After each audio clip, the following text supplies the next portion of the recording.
Hello, welcome to Living and Learning. I'm Allison Kinnear, and today I'm coming to you from a new space. You may notice that my background looks a little bit different. I am coming to you from my new office. My office is normally upstairs, but I just moved in here downstairs to a new space, so I thought I'd give you a little tour because I literally just moved in yesterday. So here's what the new space looks like. I'm going to be hanging some things up.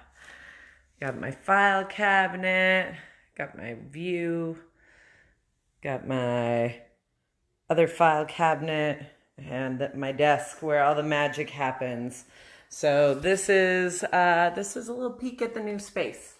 So I'm sure I will share more as time goes on, but I wanted to take you on a quick little tour and tune in from down here. Living and Learning is where I hop on at 3 p.m. Pacific time and talk about things about life and about the lessons that we learned from it. Today we are going to be talking about conflict and how the way we approach conflict really impacts the way we show up for difficult conversations. This month we're going to be focusing on difficult conversations. And for those of you who are in the Seattle area, I am doing a workshop at Seattle Life Coach Training. It's down on the southern end of Seattle. And I'm going to be talking about in depth about having difficult conversations and how to lead with compassion and honesty. So that's coming up, and I'll put a link down below so you can sign up. It's a free workshop, so I'd love to have you there. But let's talk about conflict and the way that we approach conflict. In my experience, I find that we tend to fall into one of two camps. On the one end, we might be conflict avoidant. We might do things where we do not like conflict, and so we try to avoid at all costs. We kind of push away from conflict.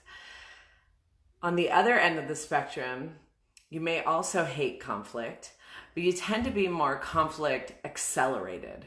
It's like, let's just get this over with, get this done with, and you tend to kind of blast through the conflict. So you're kind of like pushing toward. And so it's why does this matter? This matters because where we want to be is somewhere in the middle. We want to be conflict invested, where we're invested in the difficult conversation, in whatever kind of perception of conflict that might be there. So we're not avoiding it, but we're also not like blasting through it and accelerating through it, but to rather be somewhere in that middle ground, which is quite a wide middle ground, to be invested. So conflict avoidant, and you can let me know in the comments if you find yourself to be more on the conflict avoidant path. Conflict avoidant tends to be where you're really caring about the emotions of other people. And maybe there's like, so tell me, you might be asking for feedback from the other person instead of delivering whatever difficult message you have to deliver. You might come across as very diplomatic, as very caring. These are all wonderful things, to be diplomatic and caring and to be invested in making sure that the feelings of other people are noticed. And at the same time, when we fall into that camp, we can really avoid delivering any difficult message. And so we can be unclear, can be a little confusing. It can be where people walk away not really knowing what just happened, and they might still continue to do whatever it is that we don't want them to do anymore. So that's like, and it's a way really of avoiding the vulnerability that comes with being conflict invested. It's an avoidance strategy of like, oh, this is vulnerable to actually say something, so I'm gonna stay away from it. On the conflict accelerated side, what tends to happen is, these tend to be folks who maybe like get things done and they can just like power through and they can say the hard things that are needed and they can just get things done no matter what the cost. And so, they tend to be a little bit more wanting to accelerate through conflict. It's like, all right, let's just get this over with. And so that's another strategy, and it's also a strategy that avoids the conflict of being conflict invested. Or sorry, not the conflict, the vulnerability involved in being conflict invested. When you accelerate through, you're just trying to get through that vulnerability as quickly as possible. It's like, let's just get this over with and say what needs to be said. And I don't really want to hear about how you feel about this. Like, we're not going to hang out here in the middle ground. We're just going to blast right through. So it's good to know what our default patterns are, because when it comes to having difficult conversations, what they're both doing, both ends of the spectrum, are both avoiding the vulnerability that comes in the middle. If you tend to be conflict avoidant, part of the work to be done is to do more of speaking honestly, of speaking clearly, of naming what the problem is, of naming whatever the hard thing is to be named. The folks on this side don't really have a problem naming the hard things. They can name the hard things. The work on this side is really to the folks who tend to accelerate through. The issue is not about naming the hard things. Probably really good at that. The issue is to take a little more time to slow down and be with some of the feelings and be with some of the emotions that might be elicited, to do a little bit more on the listening side. For those who tend to be conflict avoidant, listening is not a problem, because when you're listening, you're not engaging in conflict. So they tend to do a lot more listening and a lot less talking. And so we need to find that way in the middle. And when we know what our default pattern is, we can then stretch so that we're not exactly doing more listening than talking, and we're also not doing more talking than listening. We're finding that place in the middle.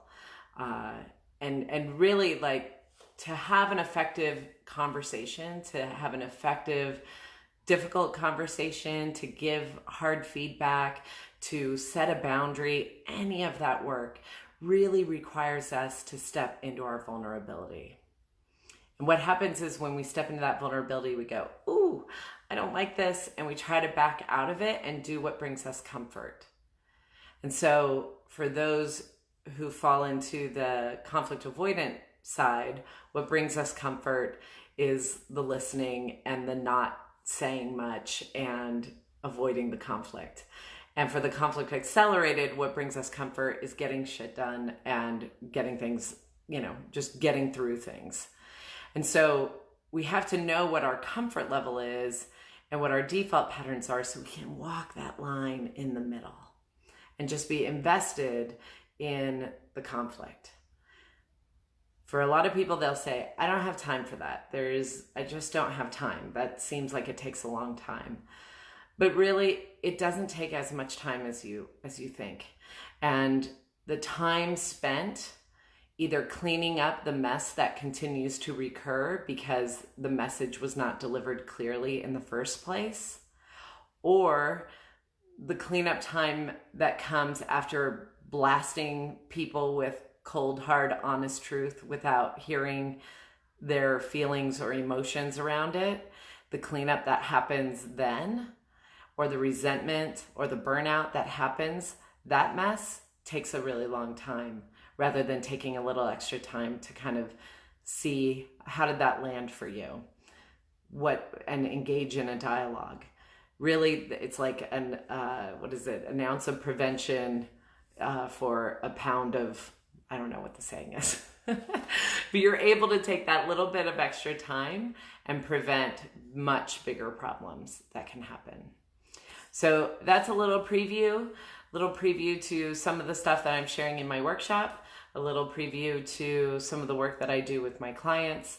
And if you are interested in learning more, I am going to be doing my workshop this Saturday at Seattle Life Coach Training, 10 a.m.